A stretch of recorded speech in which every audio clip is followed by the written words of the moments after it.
All right, welcome back to RSReplay. We are back live for another recap, this time of the Ravens' Week 13 victory over the Denver Broncos. I'm your host, Nikhil Mehta, and with me, as always, is Ron Toothe.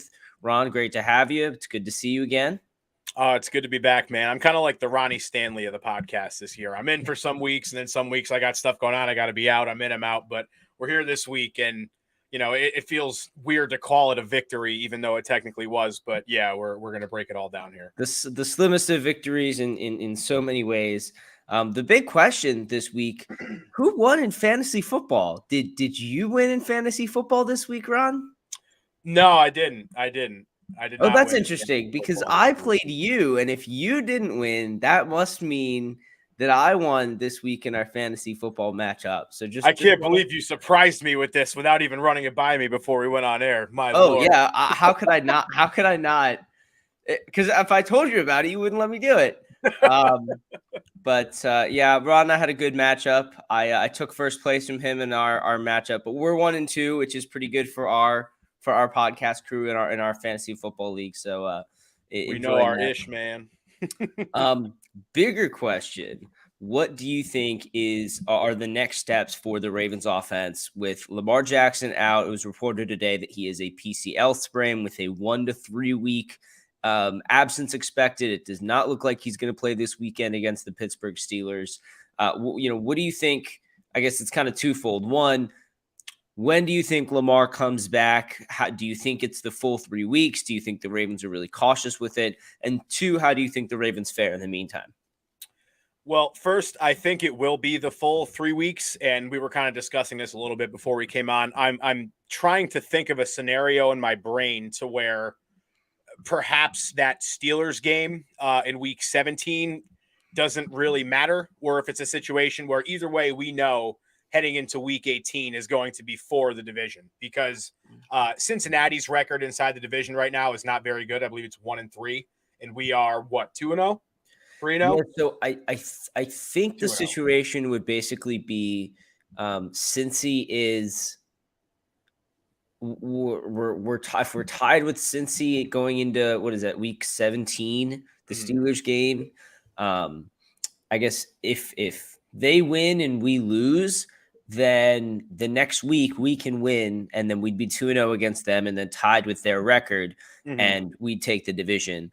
But in that scenario, even if we then beat the Steelers, then we'd, I think, secured the division. I think, yeah, automatically. Yeah. So I don't think there is a scenario in which that game completely doesn't matter, but there are several scenarios in which the Bengals game is of the two games, we have to win the Bengals game more. Whereas if we just win the Steelers game and lose the Bengals game, there's a greater chance we miss the playoffs, if that makes sense. So basically, I would say if we if we win these next 3 games, I don't think we see him until week 18, maybe not even week 19 if we have the division side, or week 19, but the first round of the playoffs if we had the division sewn up by that point. If not, if we drop these next 2 games and we're sitting there at 8-6, and all of a sudden Cincinnati's got a game lead on us, I think there's going to be a lot more pressure to get him back. But my gut right now tells me we're not going to see him till the season finale. The other question was, where do we see the offense going forward? Yeah. Just in the next few games, it's going to be Huntley under center, and we're going to get more into his performance against the Broncos. But I guess just how you feel about the offense with Huntley under center. I mean, there's an argument that says it looked on at least that last drive sharper than it has in weeks, but at the same time, it kind of felt like that entire drive he was running around with his hair on fire, trying to just move the ball down the field. And so it's kind of a weird tightrope to walk there when, you want your offense to be moving like that, but you also don't want it to come down to every single 3rd and 4th down on 3 drives in your game to try and win. So no, that's not ideal. I mean, I feel okay with Huntley back there. I feel better with him than I would literally any other backup in the league going in there for us right now, including Baker Mayfield, who just got signed by the Rams today. But I think we're just going to see a lot more of the same that we saw this week. We saw how the play calling kind of switched up a little bit when he came in. There was a lot more of the, kind of quick passes, trying to get it out, stuff like that. that that a lot of fans were hoping for them to do with Lamar. You know what I mean? Kind of switch things up and just get him easier open looks, whether it's over the middle or just short passes without just these uncreative, one read, swing it out to Duvernay at the line of scrimmage and hope he can do something with it. Like plays that are going to be positive yardage to put you in those 2nd and 6s and stuff like that. So I think we'll see more of that. But I mean, it's not going to be a total heart transplant, as we know.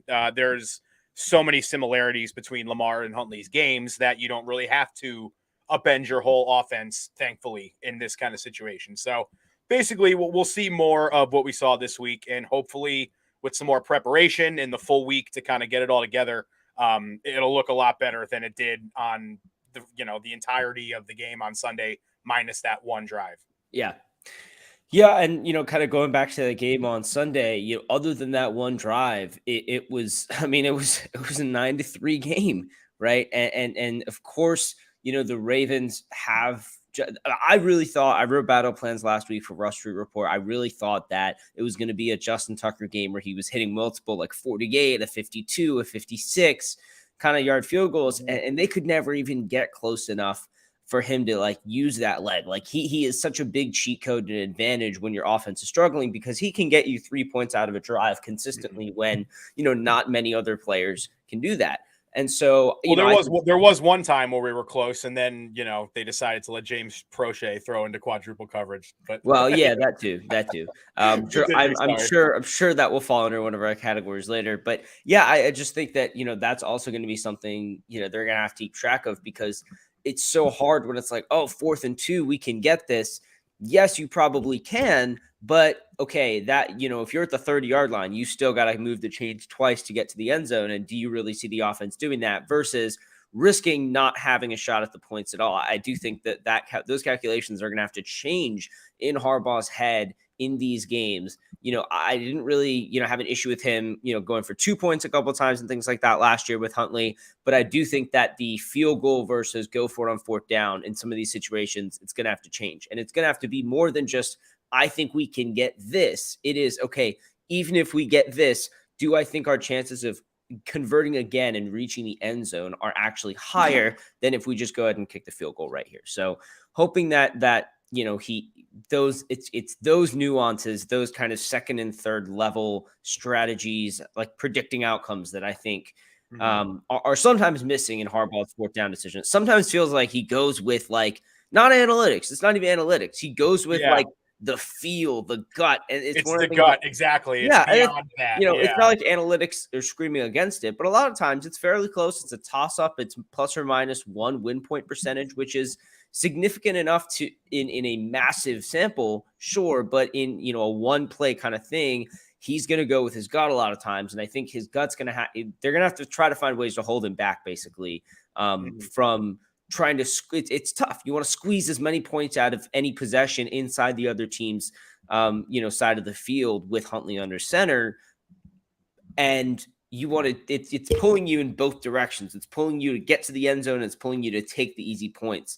And so I'm just really curious to see how those decisions play out moving forward. I don't think we really had many of those situations other than on that last drive, which we'll get to in a minute. What I want to talk about first is our Raven of the game. And while Huntley, coming in and doing his thing as a backup is always kind of inspiring to watch. I don't think anyone has a better post-game victory smile than Tyler Huntley. There's something so pure and genuine about it. But I don't think there's a person on that entire football field, I don't think, that played a better game than Roquan Smith did. Maybe Justin Simmons. Justin Simmons, Broncos safety, had a really good game. But on the Ravens, for sure, Roquan Smith just had an absolutely lights-out game at inside linebacker. Continues to just grow and grow and grow as a Raven, and is the kind of guy that I just can't see them not holding on to him at this point. Yeah, that's the big thing. I don't see there being any chance that they let him go this offseason. The tandem of him and Queen together has been incredible. He's been freeing up Queen to be more aggressive, and we don't really know how long Queen's going to be out at this point. It was just a thigh bruise. We saw on Twitter all of the Ravens players giving him his Oscar and all that stuff. So that would kind of lend you to believe that the injury wasn't all that serious. So hopefully he can be out there, if not this week, next week for sure. but he's just been awesome. Roquan Smith, since he got here, led the team in tackles yesterday. That's not the first time he's done that in just the short time he's been here already. The old play like a Raven, he absolutely embodies it. He's been tremendous, man. Yeah, I'm looking, again, PFF. It's weird because sometimes PFF poorly grades a linebacker, and I don't agree, but they rarely grade a linebacker really well and are wrong about it. He had a 92.5 grade, but the thing that really impressed me, he had 3 stops, which is PFF defines as a tackle that constitutes a failure for the offense. And so I think that speaks to the situations that he comes up big. It's not just that he's making tackles. Third and short. Stuff like that. He's making tackles in the backfield. He's making tackles short of the sticks. And I think that is, a big element of being able to cover a lot of ground underneath like that when the Ravens are devoting a lot of resources to defending outside receivers, to safety, a lot of 2 deep looks. And we talked about this, right? Drafting Hamilton, signing Roquan, it gives you more speed, more ability to cover, whether it's in run defense and pass coverage, the middle of the field. And that, again, the Ravens, we could go back and forth on how forward-looking the Ravens are in certain aspects, but certainly on defense, they are kind of always at the cutting edge of the way you build the defense and the way you construct it roster-wise. And I think Roquan Smith is the trade for him, and I don't think there's any doubt they're going to figure out an extension with him. It is just a great example of that. Yeah, for sure, and it just. The heart transplant that this defense has kind of gotten from 2021, and obviously things were a little different in 2021 because of all the injuries and stuff. But, we look at like Marcus Williams, even though he hasn't really been out there the past, however long, 6 weeks, whatever it's been. Hamilton, even like JPP, Roquan Smith, all these guys that they brought in. And I understand people's frustration about whether you want to call it ignoring the offensive side of the ball or just choosing to allocate your resources to a position that you thought needed it more. And it's sort of a chicken or the egg thing. It's like, well, maybe their defense wouldn't need to be so good if they had more offensive pieces. But it's so great to kind of see how the emphasis has been re-put on defense this year. And with Lamar hurt, I mean, that's going to be like unspeakably important over these next 3 weeks. Because if they're holding teams to 9 points, we've got a pretty good chance in all these games. Yeah, in a way, the best insurance for struggles on offense isn't, trusting in health or having, at this point, what does having an elite wide receiver do if it's, still Tyler Huntley back there and you're trying to figure out how to move the ball on offense? Yeah. I think one of the things they're recognizing is, where our resources go on defense is at a minimum going to be really efficient. They don't have like bad contracts on defense right now. They have a lot of depth. They have one bad contract on defense. But which bad contract? 24. Peters. Yeah, but even then, I think at the time, like when it was signed, it was a good contract. It was it was him tearing in the. I mean, you can call Ronnie Stanley's contract bad too, but it was them getting injured that makes those contracts bad. So I think in his last year of the deal for it to be 15 mil is not bad, and I think. I really see him re-signing for an affordable amount this offseason too, just based on what he said in recent interviews. And so I think yeah. Well, and they're very like. It's funny, scoring is down across the league. It's been this defensive revival, and the Ravens have like been all over that in terms of like, yeah, we're gonna have one of the top defenses, and understand that there are going to be some games in the playoffs that are won by 17, 20 points, and those are going to come against teams like the Ravens that just they're just not going to let you put together these really long drives. And the big thing is, and you notice that in this game, they cut down on the big plays. The big plays don't happen anymore. Even when Wilson completed a couple, I think 15 or 20 yards downfield, the tackling was really solid. Yeah. Those two things have improved so drastically this year, and obviously they go hand in hand. And the bomb to Judy was another one that like I was really impressed the way they all converged on it quick and didn't just let him, keep going. Yeah. And defense wins championships. I think, you defense, I think offense gets you the playoffs. Maybe offense even gets you to the Super Bowl. But I would say more often than not, we see defense being the what really separates elite teams what really separates Super Bowl winning teams. Moving on to the Mile High Miracle play of the week. I mean, I just kind of wanted to lump that whole last drive in there. I mean, like I said, it felt like he was running around with his head on fire, and he's I don't know, running to 5 different sinks that are all running out of water, and he's like, okay, this one's not working. Okay, this one's not working. Okay, this one's not working. I think there were 3 plays on that drive I really wanted to bring out. One was that I think like 12-yard scramble where he's got really sneaky speed where it doesn't look like he's going to get the edge, but all of a sudden he beats everyone there. Then there was the pump fake passes. He's rolling out left to Kenyon Drake and manages to lead him back inside. That was a really, really tough pass, moving left, throwing kind of not across his body, but he's not able to square up to it. And then, of course, the last touchdown where Kevin Zeitler has that mean triple block that's been making the rounds on social media today, where just gets in there and just very quickly it's like, oh, guy there, guy to my left, guy right in front of me, guy trying to tackle Huntley, and they got in. I don't know. I don't know which one of those plays is the most miraculous, but I mean, man, that was one crazy drive. It was, and it's kind of becoming the thing that Huntley's known for. You think about that comeback when he first came in Cleveland last year, the last drive against Green Bay last year. I believe there was another one in the Rams game, if I'm correct. Thankfully, this one didn't come down to a failed 2-point conversion. We were able to just rely on Justin Tucker, which we all know that's a winning proposition. The one that I was most impressed with personally was the pump fake to Kenyon Drake, just because it required so much patience, and for a guy who's A, so young, and B, doesn't really have that much in-game experience, like to be able to be calm and be patient and just say, I'm gonna hit him with the pump fake, and I'm gonna stay here for one more second and give him some time to get open. I think, and please, whoever's listening to this, do not take this the way that I'm sure you're going to take it. I don't think Lamar makes that play. I think Lamar would have swung it out to Drake right before the pump fake because he was open, but he would have got met at the line of scrimmage because Lamar is, I guess less patient would just be kind of the best way to put it.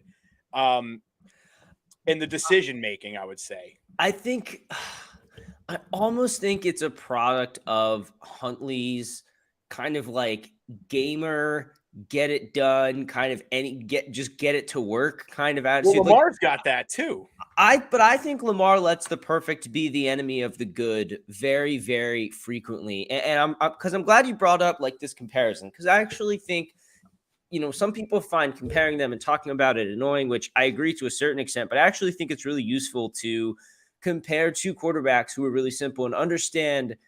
I think understanding Huntley helps us understand Lamar. I think that Lamar lets the perfect be the enemy of the good too often. So to him, Lamar's like, okay, if he's rolling out left, it's either I want to take off and run this through 8 defenders if I see room, or I want to get the ball. It's almost like I want to get the ball in my hands and get to the next play. Mm-hmm. I don't see any big plays here. Drake's right there. Let me get it to him. Instead of, because in Lamar's mind, look, if I run to the sidelines and try and delay, I'm going to get caught behind. I'm going to get caught behind the line. I'm going to have to throw it away. And to him, that is such a negative. Whereas Huntley is like, I got to make this work. I got to get ahead. I got to get forward. Hitting Drake right there doesn't do anything for, what I feel like I need out of this play. Mm-hmm. And Lamar is like, if I can't make a play, then I'm just going to, get rid of the ball and try and survive to the next down to a certain extent. I think the other way that comes through is what you were saying with the quick game, the short passes. I feel like Huntley on that last drive was just stepping and ripping those passes right into where they needed to be. There was very little margin for error. They're not all passes that I would trust him to hit like 9 times out of 10, right? He did. He came in clutch. Lamar, I feel like, is so anti-interception after giving up those interceptions early in the season. Just over the course of the year, he's become, I think, more conservative. All of his misses on deep throws have been overthrows, for example. He's always going to put it where only his guy can get it. Yep, exactly. And then, a lot of the sideline throws have been to like DeMarcus Robinson. A lot of his like short hitch throws that I think they pick up 3-4 yards on a lot of plays with some of these quick hitches, especially with Andrews and Likely. He just has not been ripping those as much, especially when Likely hasn't been on the field.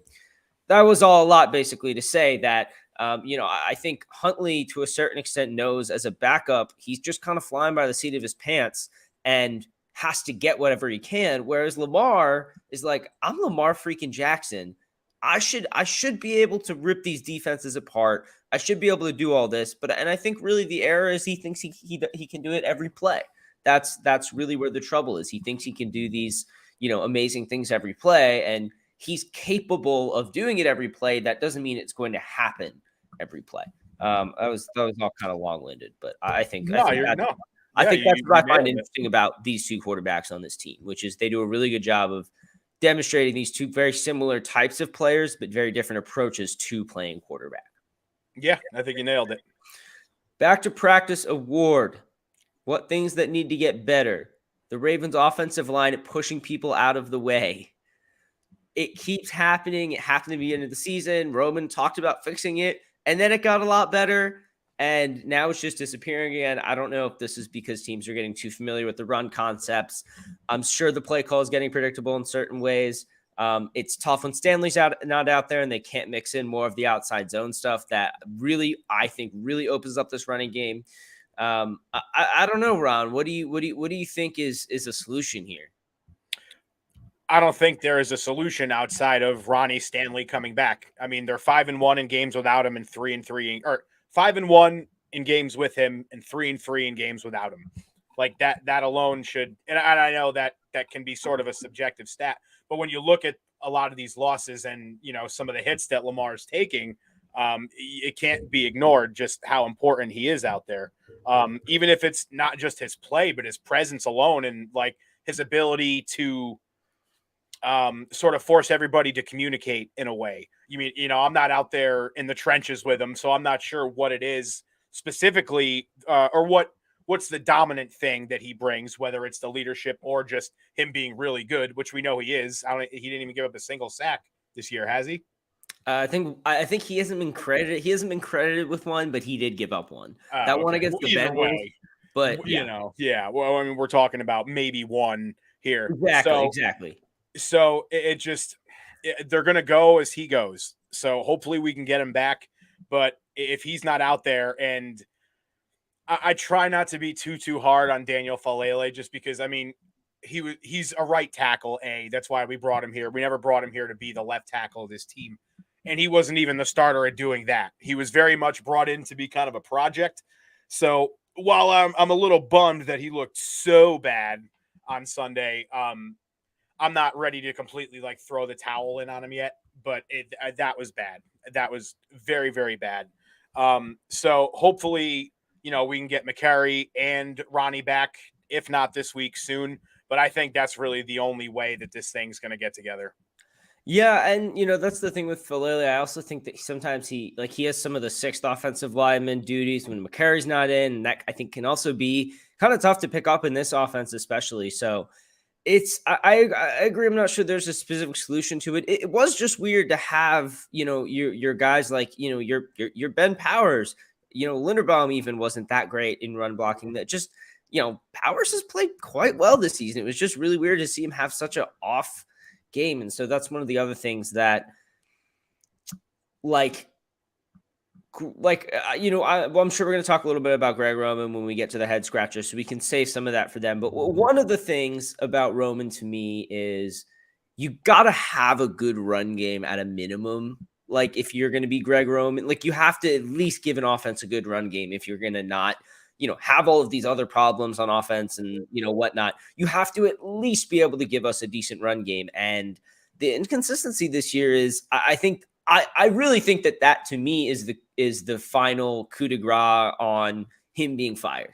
It's not issues with the passing offense, Bateman being out, Stanley not being in, Andrews missing games. There are actually better reasons for Roman's issues in the passing game than there are his issues in the running game. And I think the fact that he can't even keep the running game humming this late into the season is just okay, you are no longer doing not even that you're not doing the most you can do for me. You're not even doing the least you can do for me. No. And I mean, it's not like last year where it's Devontae Freeman and Latavius Murray back there. I mean, Kenyon Drake has been really serviceable at times this year, enough to show that he still has something left in the tank. And Gus Edwards is back. Even Justice Hill has looked really good. Like, obviously Dobbins isn't out there, but there is no reason that the running game should be this bad right now. Right. They invested in Linderbaum. They invested in Moses. They already had Zeitler. They crowned Powers. Right. Mm-hmm. They gave Powers the starting left guard job, and you know the limitation of McCary at run blocking at left tackle, and you get a little bit of slack there, but even then, not so much as you do in the past game where wide receiver 1, left tackle 1, tight end 1, QB 1 are all missing a couple games. So let's move on to the Welcome to the Flock Award. We gave Roquan Smith Raven of the Game, and there's no doubt that he was just such a phenomenal acquisition. So I want to use this moment to talk about the rookies. Isaiah Likely, didn't actually play as much as I expected him to in this game. I feel like I just felt like I'd see a lot more of him in this game. But he still played really well. Linderbaum was maybe the only bright spot, or I guess Zeitler, but Linderbaum, again, just kind of being really consistent at center, which is like an underrated quality, but still important for us that still have bad memories about bad snaps. And finally, the other rookie I want to shout out is Kyle Hamilton, because having him back on defense actually changes what this defense can do at how it looks. So I'm continue to be very excited about this draft class. Been looking to see a little bit more out of Travis Jones than we've been getting, but at the same time, he has been blocked by some really stellar defensive line play ahead of him by more experienced players. And that's not on him so much as it is the Ravens have done a good job building a good front. Yeah, I agree. Jones will get it together. I think he'll be more of probably a year 2 or 3 guy where he really steps on the gas, but he's not hurting them right now. Hamilton's kind of starting to scare me a little bit. Just not from his on-field play by any means. He's great, but every week it's something. It feels like he's going down, like he's banged up here and there. I just hope he can kind of, stay healthy throughout the rest of the year. But I mean, on field, he's only continued to get better and better. He's really finally getting a grasp of this thing.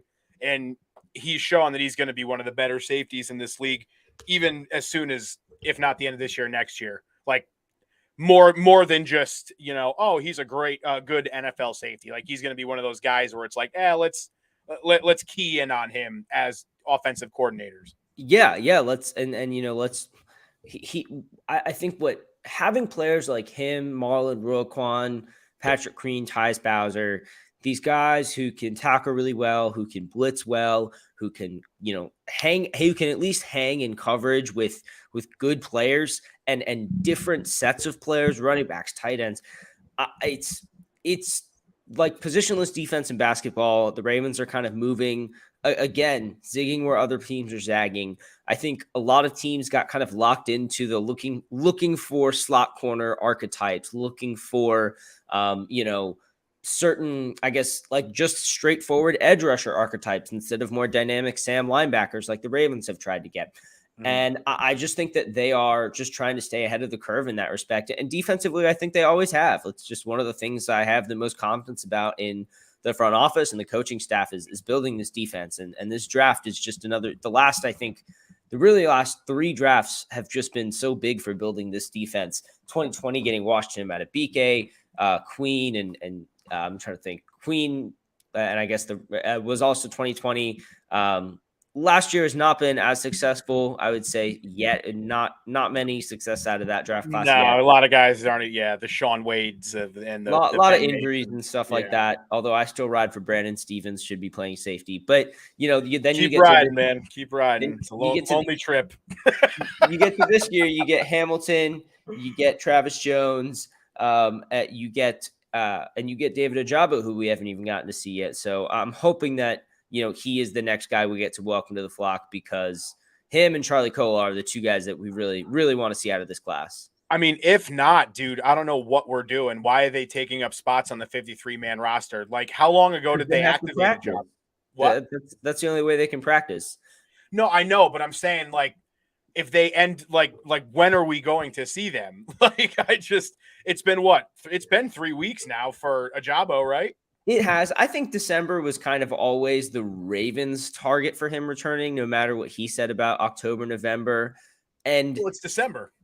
right, we've only had one game in December. Like, we've only had Fair. one game in December. And Fair. again, I think the thing with Kolar, I think Kolar I'm a little more curious about than I am Ojabo, because Ojabo didn't get any mini camp, any OTAs, any training camp, any preseason. Kolar had some of that, so I'm a little surprised he hasn't been activated yet. But and Ojabo is like only had one full season starting at Michigan anyway. Like, there's not a lot to suggest that he's ready for that much, especially given that our edge rushers are actually looking better now that we're not like in desperate need of them. So anyway, I'm very hoping that they show up in the next few weeks, especially with how key that's going to be. The defense is going to be to actually winning these games, but I'm sure we'll get to that in a minute. One thing I did want to discuss, we kind of started talking about breakouts of the week earlier this year, and I think that was a curse because, we talked about Rashad Bateman and Patrick Queen and Justin Madubuike. And while Bateman and Madubuike and Queen have all had their games and moments, I mean, I still think this was quite a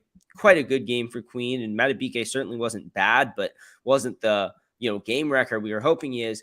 This has been one of the things that's been tough for the Ravens week to week, where certainly on the offensive side of the ball, no one is breaking out. There are guys who are stepping up, but no one is breaking out necessarily the way Devin Duvernay looked like he might, or Isaiah Likely, or even Demarcus Robinson looked like they might. Because the whole point of a breakout is you become a player that is that stud week to week. And it just doesn't seem like we've gotten that on the offensive side of the ball. On the defensive side of the ball, it's been a little more sporadic. You've had some flashes from Madubuike and Washington. Part of that is like rotations. And it still doesn't feel like, Patrick Queen, not that there's been less breaking out from him, but it's almost like he pops a little less because there's someone doing everything he does, but like 25% better with him on the field. We already know what Queen is at this point. He's very good, and he's also very streaky. So when he has one of those like breakout games, it's like, all right, well, that there's probably a bit of a regression coming, and then 3 weeks from now he'll have another one of these games where his hair is on fire. Well, and he's got Roquan playing next to him. That's just so elite and on this different level because part of it is he's got more years in the league. That's certainly a huge part of it. And you're like, Queen doesn't pop.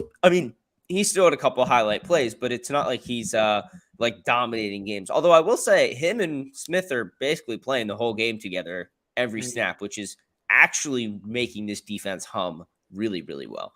But yeah, they're going to need that breakout on offense. They're going to need, whether it's Hill or Drake figuring something out, managing to get involved in the passing game, someone emerging as a consistent red zone target. Something's got to give in order for this team to really survive on offense. And then going into the playoffs, they're going to need some surprise contributors, I think, to stand a chance against some of the teams that go up in the AFC. But it's kind of disappointing with Duvernay because, going into the bye, we gave him all these flowers and he's the most improved and he's this and that. And then he's just been a ghost for almost a month now. And I will say, I understand, like, is it the offense or is it the play call? Is it what? He's not getting open. Like, part of it is defense. He's not getting number 2 corners. He's getting, usually he's getting one of the other team's best corner. He's not really getting lined up much in the slot, which is an area that he would do better from, but he just doesn't really get the chance to do that very much. There are those limitations to his game show up when, he's trying to get separation on a sideline route or something more complex that, he has really, really good movement skills, but that doesn't always translate to footwork for route running, I think. Yeah, agreed. So I actually want to skip ahead to Unsung Hero real quick, just to give another shout out to Broderick Washington, who had just a really solid game. I felt like didn't play too much, but like we've talked about, stepping into that nose tackle role in the Ravens base 3-4 for Michael Pierce has just done really, really well, being a massive run stuffing interior guy that, I think that was dying in the NFL. And, you see Ndamukong Suh and Linval Joseph get signed by the Eagles for a playoff run. And you realize that with the way teams are playing too high safety, I feel like a broken record here, but this type of defender is coming back where, teams are going to start having to run the ball more because they're seeing so much nickel and dime, and having guys like Washington, like Matabike on the interior for cheap is going to be continue to be a big part of this Ravens defense. I think they're drafting Jones, they're still ahead of the ball on that. Yeah, I agree. We kind of thought that Travis Jones would be the guy to step into Michael Pierce's reps, but it's been Washington, and he's been pretty much a brick wall. Him and Matabike up front there really was on display this week. Granted, it wasn't against the best talent. I mean, it was against our old friend Latavius Murray, who we saw many times last year, kind of do the same thing for us, just get the ball and kind of fall at the line of scrimmage. But a lot of that was because the Ravens were creating so much pressure in the inside, and it was awesome to see. He's been kind of an unsung hero all year, really, kind of the embodiment of this award. Yeah, and it's I think when Brandon Williams left last offseason, some people are like, oh, well, who's going to be that next guy? I think Washington might be the next just like massive defensive tackle who just stays in Baltimore for like a large amount of his career. I think, but obviously money's going to get tight and all that stuff. But I do think that, teams like the Ravens value those players and will sign them because they know that, we still play in the AFC North. We still have to deal with Najee Harris and Joe Mixon and how am I forgetting the Browns, or Nick Chubb twice a year. That guys like Roger Washington and Justin Madubuike are a little bit more valuable to us. So I don't think there are really any comeback players to talk about this week because those comebacks have been put on hiatus until J.K. Dobbins and Gus Edwards and Ronnie Stanley really get all the way back. And I don't really think that happens until a couple weeks from now. So it's really time to talk about head scratcher. We know what the real head scratcher was. What the specific thing we're talking about for this award is obviously the Ravens' decision to kick a field. No, I'm just kidding. It's James Proche. I was talking to one of my friends. I was at the game with him when Huntley went down. He was like, who's the emergency quarterback? And in my head I was like, I don't know, but for some reason I think it might be James Proche. I actually am not sure who it is, and I didn't mean that as like a question to like find out who would be throwing the ball if Huntley were going to throw the ball in a play. Like your fault, if someone heard me or something like that. Like that's not what I meant at all. I did not, me wondering aloud if James Proche was the emergency quarterback was not an invitation to show me what James Proche was going to be doing if he was throwing the ball. I mean, Proche is supposed to throw that ball like no matter what on that play. On trick plays like that, you're like fully commit. Yeah, you commit to the bit. It's like he's supposed to throw that ball because otherwise, like there's only one read on the play because he's not a QB. A lot of these trick plays are not.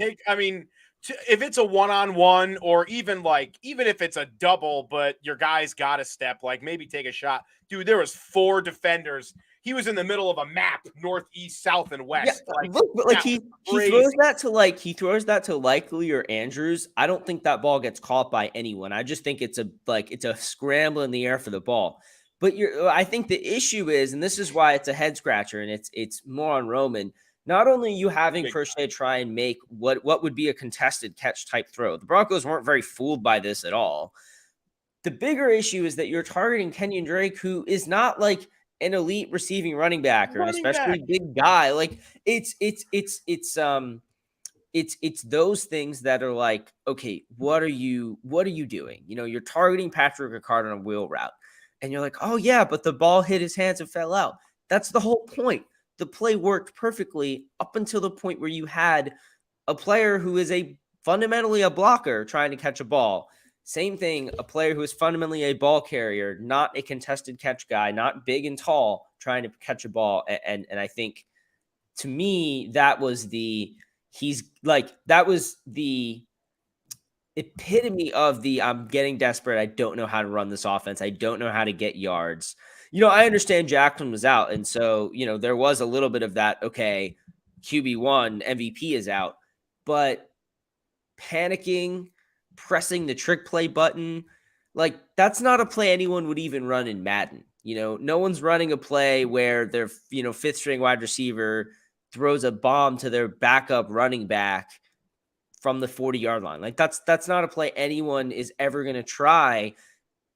It just doesn't make sense. Like when you run plays like that, when they did the Andrews to Jackson toss play, it was 2 of your best players running a trick play. That makes sense, right? The guys who are going to have, the guys who in theory have, are going to have the least likely chance of making a mistake. You have your two best players do that. Having guys who are unequivocally not your two best players in the offense run this play is just like you have no idea what you're doing. Sorry, my rant is over. It is now your turn to rant. No, dude, you're good. And like situationally was the most annoying part of it. Like you said, from the 40-yard line. If this was, the end of the second quarter and they're just trying to make something happen, take a shot. All right, I respect the balls. This was their only drive of the day where they were making, positive, like really making some headway. They were in Denver territory, starting to creep towards the red zone. Things were humming along pretty well. And then you decide to call that, like, dude, that to me, that was the nail in the coffin. If Stanford, regardless of whether that was happening or not for Greg Roman, if there was even a star in the skies chance, like that small of a chance of him being retained, that went out the window. Like, it's almost hard. Like, it's hard for me to talk about this with not throwing out expletives right now, because I like, it still fires me up here today on Tuesday. Like, I don't even want to see the guy's face. Where this is clearly headed is, them parting ways with him. Yes. Early in the offseason, he goes to Stanford. It should have happened this week. I don't care. It should have happened this week. And I know that there's so many. I know what you're going to say. There's so many arguments, especially with Huntley. And we got these divisional games coming up. This and that. It's not even like a logical. It's okay. This is. I think this is the one thing with this team where sometimes the way they do business wins out in ways it shouldn't, right? The whole Zadarius Smith thing, some of the contracts that they've given out to reward players like Nick Boyle and, who love him to death, but the contract was, it was like, oh, hey, I'm glad we kept Nick Boyle. And then once I understood what his contract actually meant, I was like, that's a lot of money to give to a guy like that when you already have Ricard on your team. Delshon Phillips taking up a roster spot all year, despite really not being a needle mover on special teams, much less contributing anything to the defense, right? These are multiple things that where, them just being so stuck in their ways in terms of the way they operate as a team, which there are so many things I love about the way they operate as a team, but sometimes stuff like this where, they prioritize stability. They don't want to do Roman wrong. They don't want to, they don't really love, they don't love their next option, or they don't trust it enough or know it well enough. Whatever it is, it's preventing them from making the move right away. It's stubbornness to a certain extent. We have to win a certain way now to a certain extent, and we don't really know that anyone else is going to do that better than Roman. And yeah, I think at the end of the day, this team just is allergic to instability. If they avoid it at any cost, and it's another example of that. But I think it's at this point where you're just expecting him to be fired, and I'm afraid of what happens if he's not. Almost like what insanity does this fan base go into? And honestly, where does this start to impact players? Right, where the idea that Ravens scare away wide receivers and stuff like that is, I've always kind of rolled my eyes at that because, I think fans and the media love to make up narratives that fit certain fact patterns. That's fine. But I do think that, there is a certain extent of, okay, this guy doesn't know what he's doing. It's not just I don't like this type of offense. I'm Hollywood Brown. I don't like run blocking because I'm 5'9" and I fall to the ground. Okay. Anyway, it's not that. It's this guy. It's not that. It's this guy doesn't know what he's doing, right? Hollywood, his reasons for leaving to me were soft, right? It was soft to me, but other players being like, okay, this guy does not know how to run an offense. Like, I don't want to continue my career here. I don't want to be tethered to him, and I think, obviously for Lamar in particular, that's a concern. And I think that is probably the number one reason why Roman goes, because it's reached such a breaking point where everyone on planet Earth is like, you cannot do this job anymore. At a certain point, that feeling is going to get inside the organization if it's not already. And no matter how much Harbaugh may just love the way he does offense or whatever his approach is, it's just there's no way to keep him anymore. Yeah, no, I agree. And as much as I am also with you on the boat of how Hollywood left, I mean, he's made no bones about being critical of Roman. Didn't we just have a few weeks ago a Ravens offensive player like a tweet or something that was detrimental of Roman? I could be totally making that up in my head, but I could have swore in the last like month and a half there was a situation like that. But yeah, I don't remember. I don't remember. I know there was like Rashad Bateman liking something about something, but I don't think it was Roman related. But I don't know. It's, I've tried to give him the benefit of the doubt. I really felt like, he loses Ronnie Stanley. The front office does not do a good enough job preparing for it. That was a season and a half worth of scrambling that he had to do. There were injuries. Not giving him a pass for last year, but I think I understood how what he wanted to do was impacted by all of the injuries last year and how that hurt this team. Not really having another tight end passing option it hurt this team. And then they basically were like, okay, we're building you your machine. And the machine's not, and he doesn't even know how to run the machine. And you're like, dude, we spent all this time building you this machine. Even if, we have to find someone who needs to tweak the machine or do something else to it, you're not allowed to use this machine anymore. So no. And it's been the same thing everywhere he's gone too. That's why we have a track record of now this is his third or even fourth, right? Third or fourth. Because there was San Francisco, Buffalo, and Cleveland too, right? Yeah. Was he a Cleveland OC? I'm pretty sure. But either way, just numerous examples of things going this way. His passing attack being in the bottom of the garbage barrel every year. And also just the fact of like that running game gets figured out within 3-4 years, and then it's just bad until whichever team he's on has had enough of them. And that's the point that we're at here. Well, and again, there are times when you're like, oh, he's dialing up these nice runs. He's dialing up these good sequences. It doesn't feel like that's the case anymore. I feel like 2019, 2020, even there were even a few stretches this year where I felt like these are good run sequences he's dialing up. He's doing a good job. He really knows his playbook and knows how to set defenses up, but it just runs out. And you almost need someone else to come in and take a fresh look and just be like, okay, honestly, 20% of these plays are not working. Just let's get rid of them and work with other things. And so that plus his documented issues in the passing game, just not really being willing to fit what his personnel is to what his game plan is to what his personnel is every week. I just don't think there's any future ahead, but I don't think this happens until the offseason, unfortunately. Dude had a whole offseason, and all he came up with is a Mark Andrews QB sneak and a James Prochet halfback pass. So whoa, the toss to Lamar was sick. It was, and that the shovel pass earlier in the year to Andrews too is nice.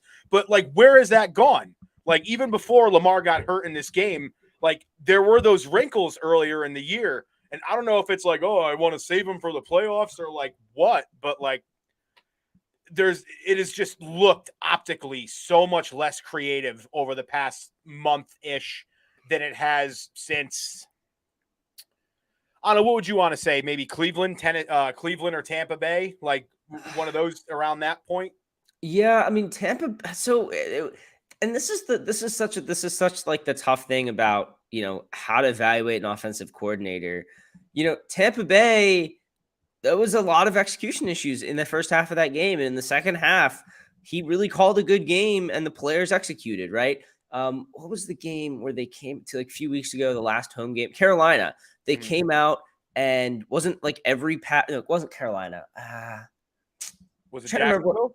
Yeah. Like whatever last game, they came out and they like passed the ball every play on the first drive. Jacksonville. Yeah. Yeah.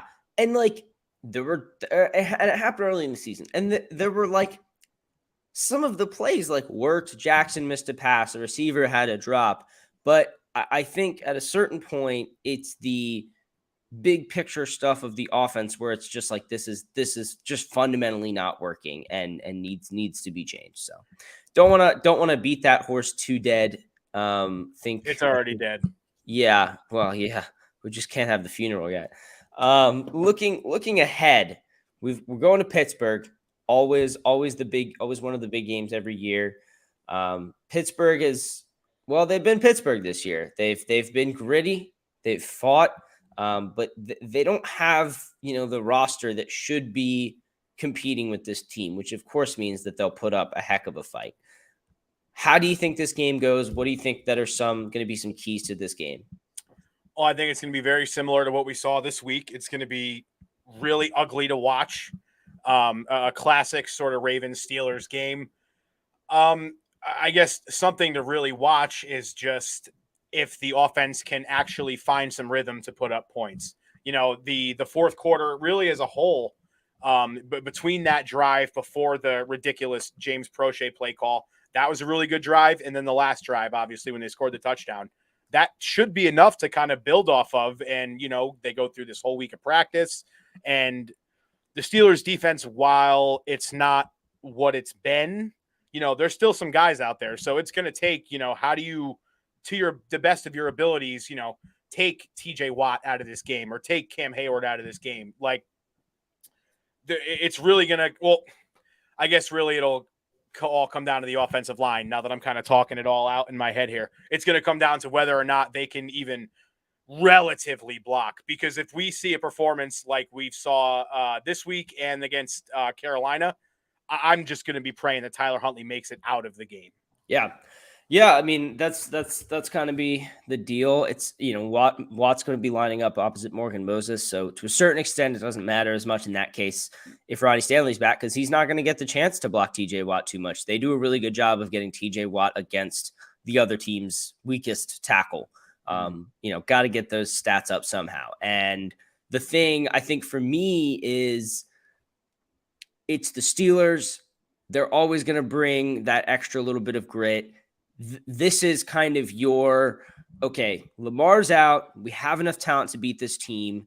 Can we play our game and pull it out of us? Or are we going to drop these games without Lamar and kind of wither out the rest of the season the way they did last year? If Lamar comes back after 2 or 3 losses, that is a huge uphill battle in a struggling offense to win the division, make the playoffs, much less win the division. Getting, like you said, 2 wins out of the next 3 games, all of these games are winnable. I would say Steelers and Falcons are especially winnable. And these are going to be the games that are like, okay, this is, other than, Lamar being out, this is the team we have the rest of this year. And Lamar being out gives us an equalizer in terms of, okay, we all have to play up to a certain level to beat this opponent. Can we do it without knowing to a certain extent Lamar can bail us out on offense? And, it should be the defense stuffing Pittsburgh into the ground, 11 drives in a row. And it should be the offense getting, 9 to 16 points. And that being enough. The trouble is it's the Steelers and crazy things are going to happen. So, I don't know where this game goes, but I do think it's going to be very indicative of what the rest of the Ravens season looks like. Are they going to fight? Are they going to, sometimes take the easy points? Sometimes are they going to not make mental errors, big, after the play penalties that we've seen come up this season, pre-snap penalties that we've seen come up this season? Can they play their game and not commit so many unforced errors against an opponent they should win? Or are they going to just let the opponent, be in the game and hang around until the end and have it come down to, which way the ball bounces, or if Tyler Huntley can hit a miraculous pass at the end? Time to figure out what you're made of. Yeah, I guess we'll see. Admittedly, I'd be lying if I said I was confident this week. I guess that's kind of where I'll leave it. Yeah, I mean, it's hard because this team has a tendency to pull it out. Like I said, pull it out in a sense where they're fighting. But this to me is a case where last year it was injuries, it was backups. They were fighting their best just to stay afloat against some of these teams. Right now, if everyone on the team puts in a solid day's work on Sunday, we should win this game, no problem. We're more talented. We're fundamentally a more talented team. I think we have a quarterback who right now is a better NFL quarterback. Even if we don't have necessarily as good receivers, I think our line is better. I think for multiple reasons, we're a much more talented team. But the question is, without Lamar, can we play up to what we should be. And that has always been a struggle of this team without Lamar. So, I agree that I'm not super hopeful, but I do think that it's up to the Ravens what the rest of their season looks like. It's still very much in their hands. And this game was a good step towards figuring out if they're going to be able to pull some of these wins out. I don't know. I think that's pretty much all my thoughts on it. I really think that this game tells you what this team has to keep them going through into and through the playoffs when Lamar can't hit every deep ball or break off, 10 8-yard runs or 8 10-yard runs every game. Because that's going to happen in the playoffs like it does every year where they come up with a plan and they're slowing down. So anyway, won't belabor it too much. Yeah. Well, we'll see, man. It's tough for me to be confident knowing, coming off the bye, which is so weird how they've gotten so bad since they came off the bye and got healthier. You think about that Carolina game or even with Lamar, they couldn't do anything. That Jacksonville game where, they were moving things a little more, but ultimately the defense didn't have this super stellar day compared to some of the other recent weeks, and it ends up being a loss. This week, luckily, the defense did show up again. So it sucks that the defense is going to be relied on, or probably is going to be relied on so heavily. But I guess this is why you spend all that money over there and, all these draft picks. Well, and again, it's not Robert Jackson. It's not, God, I can't even remember, Justin Ellis. It's not, some of these guys who, they played their butts off last year, but it's like the talent differential is substantial, I think, between these two teams. And I think that it'll be coaching, and it'll be that X factor, that grit, that, who wants this game more, like it always does, that decides these games. Coaching's tough to rely on the offensive side of the ball. And that's why I'm saying they're going to need someone to step up and say, okay, we are going to pull out this game. So I think that's all we've got for today. And we'll be back next week after the Steelers game. Hopefully we'll be recapping a win. But either way, we'll be with you. Ron, thanks so much for joining me as always. And everyone who is watching, make sure you like and subscribe and tune in next week.